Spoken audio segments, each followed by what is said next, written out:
You saw how the princess finally met her parents. But at that very moment, the sorceress spotted her in her magical globe.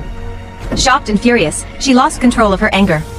In the very next moment, she imprisoned the king and queen in a cage and began torturing them even more. Then, filled with rage, she attacked the princess. Because the princess was pregnant, she was already weak. Still, she fought back with all her strength. But the sorceress's 25 years of hatred exploded upon her, and she struck the princess mercilessly, leaving her badly wounded. Suddenly, the prince arrived. Seeing everything, he could hardly understand what was happening. Using his magic, he stopped the sorceress for a moment, lifted the injured princess, and fled from there. The princess was unconscious. With his magic, the prince brought her back to her senses.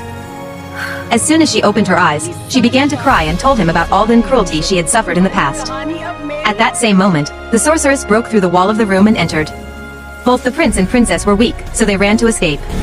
On the way, the princess used her magic to attack and momentarily disable her. Somehow, they managed to disappear from the sorceress's sight and hid inside a dark cave. There, the princess told the prince about her magical necklace. Without thinking, the prince rushed back toward the palace and quickly took the necklace from a box, hiding it in his pocket. But fate was against him. The sorceress caught him with her magical ropes. He struggled with all his strength, but it was useless. She badly injured him and dragged him to her magical palace, where the king and queen were already held captive on a stage. Meanwhile,